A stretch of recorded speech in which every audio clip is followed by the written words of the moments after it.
नमस्कार मित्रांनो, आपलं स्वागत आहे आपल्या टू इंडियन फार्मर या यूट्यूब चॅनलमध्ये. तर मित्रांनो, तुम्हाला माझ्या मागे दिसत असेल आपण जे शून्य मशागत तंत्रज्ञान या पद्धतीने 2 एकर क्षेत्रावर हरभऱ्याची टोकन केली होती. आणि मी त्याचे व्हिडिओ पण सुरुवातीपासून टोकनपासून तर 30 दिवसाची फवारणी, तसेच उगवण, 60 दिवसावर एक दुसरी फवारणी, तसेच 90 दिवसाची परिस्थिती, असे सर्व व्हिडिओ टाकले होते. आणि त्यावर मला प्रत्येक ह्याच्यात एक कमेंट येत होती की तुम्ही शेवटपर्यंत नक्की टाकजा, म्हणजे तुम्हाला ॲव्हरेज किती येते, चण्याचं उत्पादन किती होते हे जरूरच दाखव जा. आणि एक दोन तर मित्रांनो मला फोन पण आले की दादा चना निघला की नाही बा, की तुम्ही टाकला नाही व्हिडिओ. तर मित्रांनो, आज माझा चना हा निघून झालेला आहे. आणि मी तुम्हाला कट्टे मोजून दाखवतो किती झाले. तर चला. 1 2 3 4 5 6 7 8 9 10 11 12 13 14 15 16 17 18 19 20 21 22 23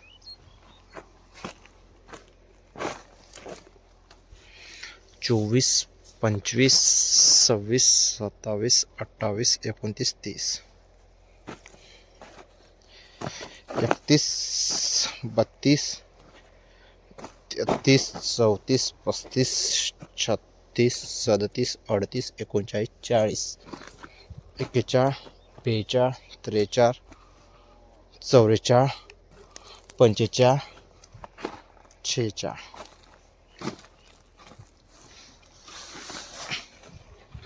तर मित्रांनो, तुम्ही बघितलं आहे आपल्याला 46 कट्टे झाले आहे.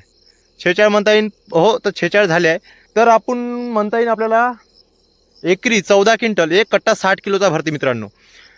तर आपल्याला 14 क्विंटल एकरी असं उत्पादन झालेलं आहे. मी तुम्हाला सांगू इच्छितो की आम्ही पारंपरिक पद्धतीने, यावर्षी माझा 17 एकर हरभरा आहे, मागच्या वर्षी 25-26 एकर हरभरा होता. पण आजपर्यंत मी सुद्धा पाहिला, ज्या वावरामध्ये मी शून्य मशागत तंत्राची लागवड केली आहे, म्हणता येईल 2 एकर, इथे आम्हाला आजपर्यंत कधी 40 कट्ट्याच्यावर हरभरा झाला नाही. तसेच आजपर्यंत आम्ही 10च्या वर, तर मी पारंपरिक शेतीमध्ये 10 ते 12पर्यंत आम्ही ॲव्हरेज घेतला. ॲव्हरेज 10च्या खाली नाही घेतला, वाटलं 10च्या खाली पण झाला, पण 10पर्यंत आम्ही घेतला आहे. कधी 12 पण झाला, 12लाच आम्ही खूप खुश होऊन जातो. होऊ शकते पारंपरिक शेतीमध्ये आमच्या पण गावात काही कास्तकार आहे, किंवा प्रत्येक गावात काही ना काही कास्तकार असणार का ते 15चा पण ॲव्हरेज घेऊन घेतात पारंपरिक पद्धतीने. तसं काही नाही. पण मित्रांनो, मी माझं सांगतो, मी अजून 12च्या वर तर नाही गेलो. तर मित्रांनो, जेव्हा मी आपल्याला माहिती आहे, जेव्हा सुरुवातीला मी चण्याची टोकन करत होतो, तेव्हा माझा 6 एकर क्षेत्र करण्याचा विचार होता.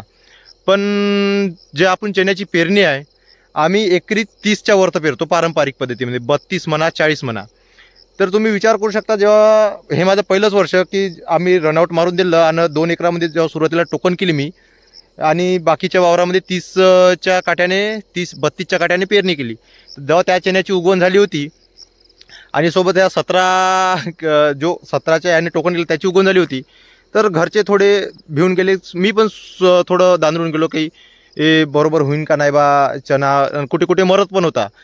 आणि आपल्याला जे गोष्ट नाही दिसायची ती थोडी जास्तच दिसते, म्हणजे थोडाफार मरत होता, पण मला असं वाटलं का पूर्णच मरून जाईन, चना दाटण का नाही, असे खूप विचार होते. म्हणून मी 4 एकर नाही केलं आणि 2च एकर केलं या वर्षाला.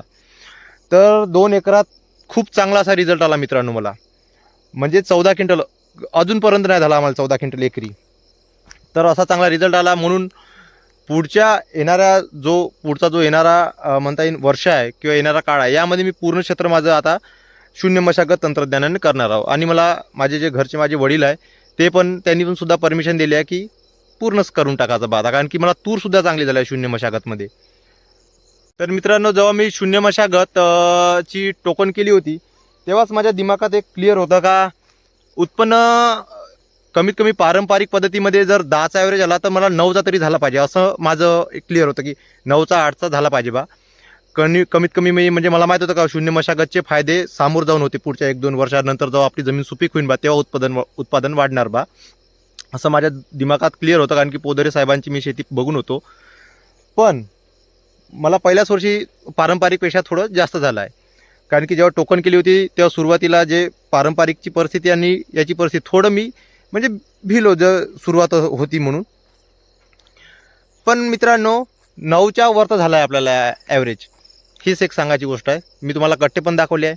येणारा जे पुढचे वर्ष आहे, पुढचे दिवस आहे, यामध्ये मी शून्य मशागतमध्ये थोडेफार माझ्या जमिनीच्या मानाने आणि मला काय असं बदल करावेसे म्हणजे वाटत आहे की ते थोडेफार बेड थोडे मोठे फाडावले पाहिजे. चण्याच्या टोकनसाठी एका बेडवर 3च तासं घ्यायला पाहिजे, पण बेड थोडा मोठा पाहिजे. कारण की तुम्हाला माहीत आहे मी बेड लहान झाला आणि 3 तासं घेतले होते. पुढच्या वर्षी मी थोडं बेड मोठा करून 3 तासं घेणार. तसंच म्हणता येईल सोयाबीनच्या टोकन सर्वात मेन विषय आहे. टोकन आपल्याला सोपी पद्धतीत कशी करता येईल यासाठी मी एक जुगाड करणार आहोत. थोडाफार दिमाग लावून जर झालं योग्य तर ठीक आहे, ते आपल्याला त्याचा पण एक व्हिडिओ टाकणारच मी. मला तरी वाटतं की ते जुगाड यशस्वी ठरेल. तसेच फवारणीसाठी हे सुद्धा मी एक जुगाड करणार आहोत मित्रांनो पुढच्या वर्षी. असं या क्षेत्रामध्ये म्हणजे जे शून्य मशागत आहे यामध्ये थोडंफार जे काही सोपं करता येईल, म्हणजे कारण की आपण जे आता समोर क्षेत्र वाढवणार याच्यासाठी सोपं करण्याची खूप गरज आहे मित्रांनो, ते मी करणार आहोत. तर मित्रांनो शून्य मशागत तंत्रज्ञान हे खूप चांगलं असं तंत्रज्ञान आहे. मातीसाठी सुद्धा म्हणा, ज्यामध्ये आपली मातीसुद्धा सुपीक होऊन जाते आणि तसंच आपल्या शेतकऱ्यासाठी, कारण की शेतकऱ्याचा अजिबात खर्च कमी होते आणि उत्पन्न जास्त वाढते म्हणून. तर मित्रांनो आता आपला हा शेवटचा व्हिडिओ म्हणजे चण्याच्या बाबतीत म्हणता येईल, कारण की आपलं उत्पादन हे निघलं आहे. तर यानंतर मी नवीन जो वावरामध्ये मी बेड फाडणार त्याचा व्हिडिओ नक्की टाकणार. आता तिथूनच सुरुवात होणार आणि पुढच्या या जागेवर मी पराठी लावणार आहोत मित्रांनो पुढच्या वर्षी. तर चला पुन्हा एकदा धन्यवाद. व्हिडिओमध्ये दिलेली माहिती आवडली असेल लाईक करा, शेअर करा आणि चॅनलला सबस्क्राईब करायला विसरू नका. कारण की मित्रांनो आता शून्य मशागत तंत्रज्ञान याबद्दल मी खूप साऱ्या माहिती टाकणार आहोत आणि खूप काय नवीन बदल करता येते यामध्ये माझ्या मतेने. असं काही नाही, जो मेन ढाचा आहे तो हेच आहे की मशागत न करणे. होऊ शकते यामध्ये थोडा मी काही अपडेट करू शकतो आणि प्रत्येक कास्तकार पण काही ना काही अपडेट करू शकतो स्वतःच्या मातीनुसार. आपल्या गावात कशी माती आहे, आपली जमीन कशी आहे बा, या पद्धतीनुसार. तर चला धन्यवाद. तर चला मित्रांनो व्हिडिओमध्ये दिलेली माहिती तुम्हाला आवडली असेल तर व्हिडिओला लाईक करा, शेअर करा आणि चॅनलला सबस्क्राईब करायला विसरू नका. धन्यवाद.